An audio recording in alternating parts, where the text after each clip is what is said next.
It started as a joke, a way to kill the crushing boredom of a Tuesday night, the kind of quiet that makes your own heartbeat sound too loud. My roommate Leo found the ritual online, some obscure forum post buried beneath layers of digital dust. It was called The Echo, and the instructions were deceptively simple.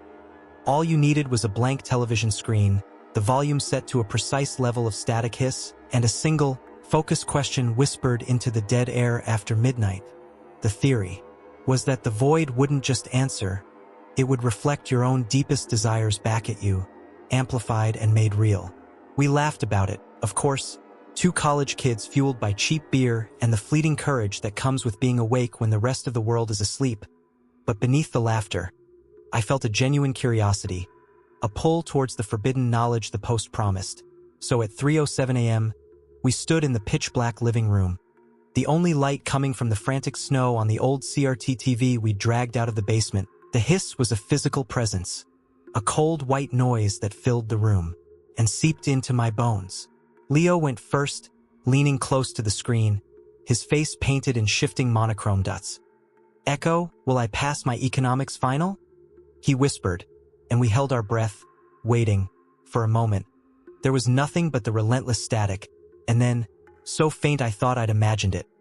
A voice whispered back from the speakers. It wasn't Leo's voice. It was something else, flat and impossibly dry. It said, "You will not take the final."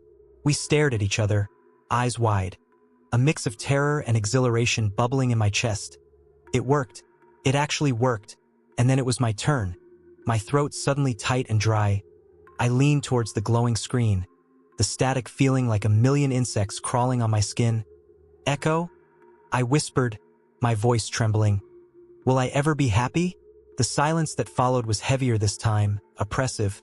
The static seemed to swell, consuming the room, and then the voice came again, clearer now, devoid of any emotion. "You were happy once?" it said, and the screen flickered. For a split second, I saw an image, a perfect, vivid memory of my 7th birthday, my mom smiling, a chocolate cake with blue frosting, a moment of pure, untainted joy, and then it was gone, replaced by the snow. The next day, Leo got a call. His economics professor had had a sudden heart attack. The final was canceled. He passed the class automatically. He was ecstatic, but I couldn't shake the chill from those words. "You were happy once." It was a statement of fact, a closed loop, a life sentence, and that's when the distortion started, not in the TV, but in my own memories. Every time I'd recall a happy moment, the static would creep in at the edges. The faces of my loved ones would become fuzzy, indistinct, their smiles twisting into grimaces, the sounds of laughter warping into that same hateful hiss. It's been 6 months now, and Leo has moved on, but I'm trapped here, in this apartment with this television, because it started talking without me prompting it. It shows me memories I've forgotten and twists them into nightmares, and last night, it showed me something new. It showed me my own funeral, and as I looked at my own pale face in the casket, the Echo's voice whispered from the speakers, clear as day, "You will be happy again soon." My grandmother always warned me about the little gods, the forgotten things that cling to the edges of existence, hungry for attention. She was from the old country, and her stories were filled with entities that lived in thresholds, in reflections, in the spaces between breaths. But the one that fascinated me most was the one she called the man in the matchstick. A minor fire spirit you could summon with a single match, a circle of salt, and a drop of your own blood. The ritual was a test of will. You lit the match and let it burn down as you made a selfish wish. If your will was strong enough, the spirit would grant it. But if you flinched, if you dropped the match before it burned your fingers, it would take a piece of you instead, a memory, a feeling, a year of your life. I never believed her, not really, not until I lost my job, my girlfriend left me, and the walls of my studio apartment started feeling like they were closing in. Desperation is a poison that makes the impossible seem reasonable. So at 3 a.m., with the city sleeping soundly outside my window, I drew a circle of salt on my wooden floor, pricked my thumb with a sewing needle, and let a single crimson drop fall onto the match head. My wish was simple, born of a deep, aching loneliness. I want someone to love me. I struck the match, the flare of light blinding in the darkness, and I held it, the flame licking its way down the wooden stick, the heat building. a searing pain that made my eyes water. I focused on my wish, on the hollow space in my chest. I didn't flinch, I didn't blink. I watched the fire consume the wood until it kissed my skin, a sharp, blistering pain, and I let the charred remnant fall into the salt circle. It was done. For a week, nothing happened, and I felt like a fool. But then I met Sarah at a coffee shop. She was perfect, everything I'd ever wanted, and she liked me. We fell into a relationship fast and hard. It was a whirlwind. It was everything I'd wished for. But something was wrong. The love felt borrowed. When she held my hand, I felt nothing but a distant warmth. When she said, "I love you," the words landed on hollow ground. It was as if my capacity to feel love had been surgically removed. I could perform the actions, but the emotion was gone, stolen. And then the nightmares started, visions of a gaunt, shadowy man made of smoke and embers standing in the corner of my room, just watching, and with each passing night, he'd get closer, the smell of ozone and burnt sugar filling the air. Last night, I woke up and he was sitting on the edge of my bed, his face inches from mine. His eyes were two dying coals, and his voice was the crackle of a dying fire. "You did not flinch," he whispered. "So I granted your wish. I gave you love, but a fire needs fuel, and you offered none of your own.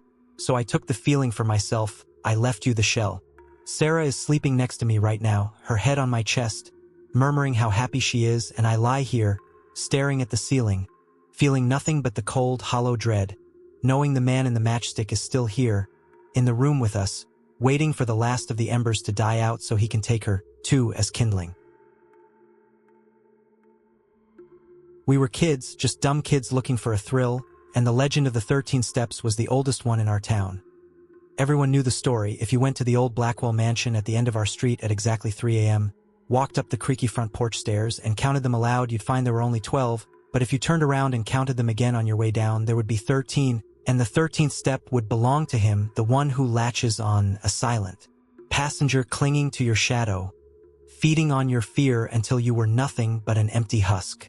My friends dared me, of course, because I was always the skeptical one, the one who needed proof. So I went, alone, my phone's flashlight cutting a weak path through the oppressive darkness. The air was cold and still, thick with the smell of decay and damp wood. The porch stairs groaned under my weight as I started my ascent, my voice a shaky whisper in the silence. 1, 2, 3. I reached the top, my heart hammering against my ribs. I had counted 12 steps, just like the legend said. A nervous laugh escaped my lips. It was just an old story, a trick of the mind. But then I turned around. The darkness at the bottom of the stairs felt deeper now, a pool of absolute black. I started down. 1, 2, 3. My foot landed on the 12th step, and I braced myself for the solid wood of the porch. But instead, my foot met nothing but air, and I stumbled, my stomach lurching. I looked down, and there it was, a 13th step, shrouded in a darkness my light couldn't penetrate. A cold so intense it felt like stepping into a freezer washed over me, and I felt a weight settle on my back, not heavy, but present, a clinging, icy sensation. I ran all the way home, not daring to look behind me. At first, nothing was different. I told my friends I'd chickened out, too ashamed to admit the truth, but slowly, things began to change. I'd see movement in my peripheral vision, a dark shape shifting just out of sight. My reflection in the mirror would sometimes be a fraction of a second behind my movements. My food would taste like ash. Music would sound flat and tuneless. The world was slowly losing its color, its joy, being leached away, and the cold spot on my back was always there. A constant, chilling reminder. Doctors said it was depression, anxiety, but I knew better. He was feeding, and I was the meal. The final straw came last week when I was looking at old photos with my family. A picture of my 10th birthday, and I realized I couldn't remember the feeling of the sun on my face that day, or the taste of the cake. All I could feel was the cold, and the hollow, gnawing emptiness where my memories used to be. I am a ghost in my own life, a spectator watching my world fade to gray, and I know, with a certainty that chills me to my soul, that when there is nothing left of me to consume, when the last spark of fear is gone, the 13th step will appear once more, and he will step off, leaving my empty body behind to finally crumble into dust. It was an obsession, born from a deep-seated need to hear my mother's voice one last time. She died when I was 10, a car accident that was quick and brutal, and the silence she left behind was a void I could never fill. I had a single, grainy home video of her, but her voice was drowned out by the sound of the ocean wind. So when I found the forum thread about sonic evocation, a ritual that used audio static to create a bridge to the other side, I felt a hope so sharp it was painful. The instructions were complex, involving a reel-to-reel tape recorder, a blank tape filled with recorded silence, and a personal item of the deceased. You were to play the tape at 3 a.m., and the static would eventually form words, their voice emerging from the noise like a phantom signal. I spent a fortune on the equipment, my hands shaking as I set it up in my basement, my mother's favorite scarf draped over the machine. The first night, there was nothing but the hiss, a maddening, empty sound. The second night, the same, but on the third night, as the clock ticked past 3 a.m., the hiss changed. It developed a rhythm, a faint, pulsing quality, and then, so quiet I had to press my ear against the speaker. I heard it. My baby? It was her. It was my mother's voice, strained and thin, but unmistakably hers. Tears streamed down my face. I had done it. I had bridged the gap. Every night after that, her voice grew clearer. She told me she missed me, that she was watching over me, that she was proud of the man I'd become. It was everything I'd ever wanted. A balm on a decade-old wound. But then the questions started, small things at first. Do you remember the lullaby I used to sing to you?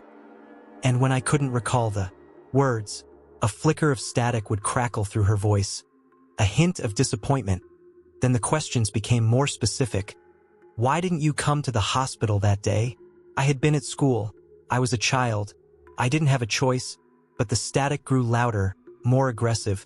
Her voice began to distort, the love in it curdling into something else, something accusatory and hungry. You let me go, the voice hissed one night, no longer sounding like my mother at all. You were happy to be free of me. I tried to stop the ritual. I unplugged the tape recorder, but the next night, it was playing again by itself. The voice now a grotesque parody of my mother's, whispering lies and venom, telling me my father was glad she was dead, that my friends pitied me. It knew my deepest insecurities and fed them back to me. Amplified through the static. Last night, I finally grabbed the machine, intent on smashing it to pieces, but as my hands touched the cold metal, the voice changed completely. It became deep, layered, a chorus of 1,000 hateful whispers. You didn't summon your mother, little fool? It boomed from the speaker, shaking the very foundations of the house. You opened a door, and we were listening. We learned her voice, we learned your pain, and now we will wear them both until there is nothing left of you. The tape is still running. I can hear it now, even from upstairs. It's not just one voice anymore. It's many, and they're all calling my name. I've always been vain. I'll admit it. My reflection was my oldest friend and my harshest critic. So when the lockdowns hit and the world shrunk to the size of my apartment, that relationship became an obsession. I'd spend hours in front of the mirror, scrutinizing every pore, every faint line, every imperfection.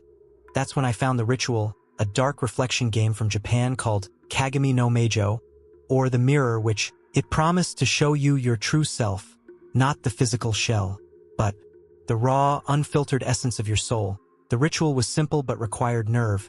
You had to sit in a pitch-black bathroom, lit only by a single candle placed between you and the mirror, and stare into your own eyes for 10 full minutes without looking away, without blinking for more than a second.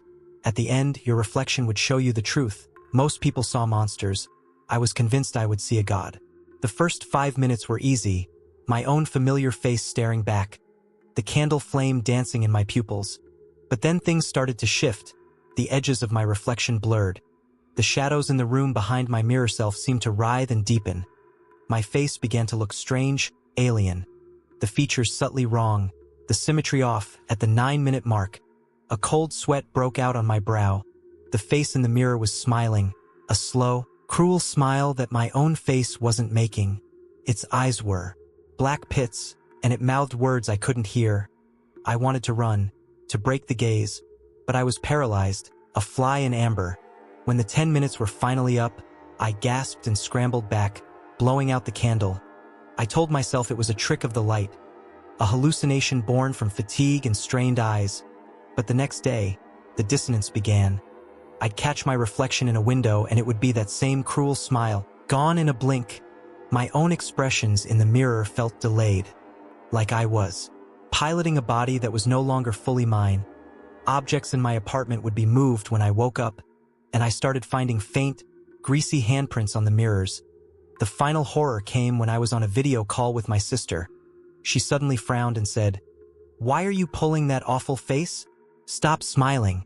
It's creepy." I wasn't smiling, my face was neutral, but on her screen, my reflection was grinning that same terrible grin from the ritual, wide and predatory. I've covered all the mirrors now, but it's no use. I can feel it looking out from behind my own eyes, a parasite nestled in my optic nerve. When I look at my phone's black screen, I see its face superimposed over mine, and last night, as I was trying to sleep, my own hand, without my command, reached up and touched my face, the fingers tracing the outline of that hateful smile it wants to make. I am a prisoner in my own skin, and the thing in the mirror is patiently waiting for the day it decides to fully switch our places, and I become the reflection, staring out from a world of silvered glass, forever screaming without a sound. We were broke, truly, desperately broke, the kind where you count loose change for ramen noodles and the eviction notice is a permanent fixture on the fridge. So when my boyfriend, Mark, stumbled upon the Cinderwhite ritual in some ancient, water-damaged book he found in the library's discard pile, it didn't seem crazy. It seemed like a solution. The ritual was a bargain. You built a small fire from your own sorrows. Literally, you burned something that represented a past pain, a love letter, a photograph, a token of a failed dream. And as it burned, you whispered your desire for prosperity to the flames.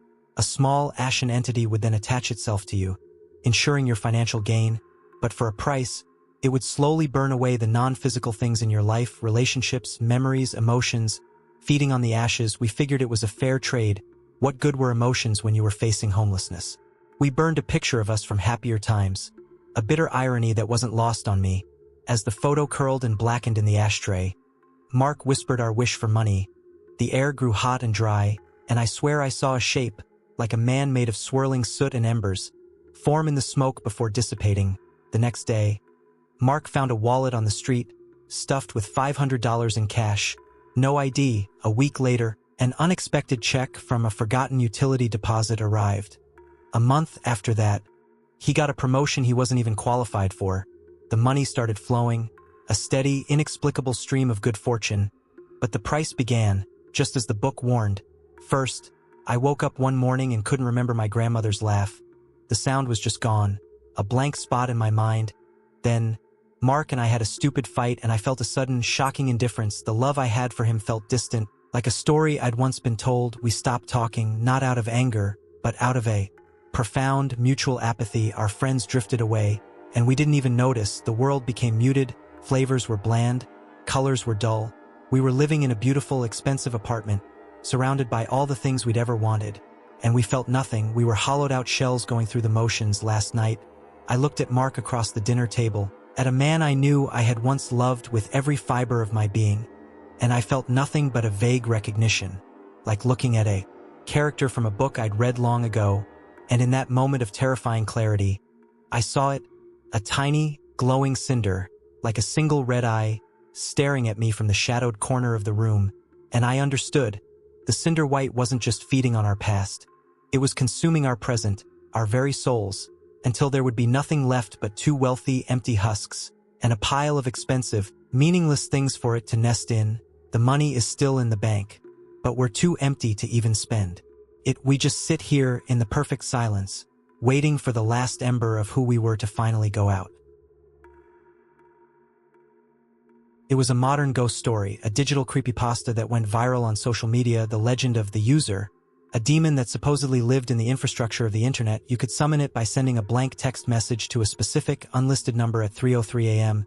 The story went that the user would then follow you, integrating itself into your digital life. It would read your texts, watch your browsing history, learn your patterns, and then it would begin to imitate the people you knew, sending you messages from their numbers, but the words would be slightly off, just wrong enough to make your skin crawl. The purpose was to isolate you, to make you question reality, until you were utterly alone and vulnerable, and then it would make its move, whatever that was. My friends and I a group chat of 5, decided to do it together on a dare, a shared experience we could laugh about later, so at 3:03 a.m., we all sent the blank text. We waited, giddy with nervous laughter. For 10 minutes, nothing happened. We declared it a bust and went to sleep. The first sign came the next day. A text from my friend Chloe's number. It read, "I saw what you did." I laughed and texted back, "Saw what?" No response. An hour later, a text from my friend Liam. "You shouldn't have looked." I called him. He had no idea what I was talking about. He hadn't sent any texts. We all compared notes in the group chat, and a cold dread settled in. All of us had received similar, cryptic messages from each other's numbers. Messages that none of us had sent. We tried to laugh it off. A prank, a glitch, but the messages kept coming. "They know you're afraid." From my mom's number. "Your door is unlocked." From my own number, sent to my phone while I was holding it. The real horror began when the messages started containing information no one could possibly know. A childhood secret I'd never told anyone. The name of a crush I'd written in a diary I burned years ago. The content of a private, shameful thought I'd had just moments before. The user was inside my head. It was learning, adapting. My friends in the group chat started turning on each other. Accusations flew, paranoia took root. Liam left the chat, then Sarah, then Chloe. The digital bonds that held us together were severed. One by one, until it was just me and my best friend, Alex, trying to hold on to sanity. Last night, I got a text from Alex's number. It was a video. I played it. It was a live feed from my own laptop's webcam, showing me in real time, sitting on my bed, watching the video. The figure on the screen turned its head and smiled at me. A smile my face wasn't making, and then it spoke. Its voice a perfect digital of Alex's. But coming from my phone speaker, "It's just us now," it said. And then, my front door, which I had deadbolt myself, clicked open. I sit here now, frozen in terror, my phone in my hand, the only light in the room, and I can hear soft, deliberate footsteps coming up the stairs. They sound exactly like mine, and the last text message just came through. It's from my number, and it only says one word, "Home."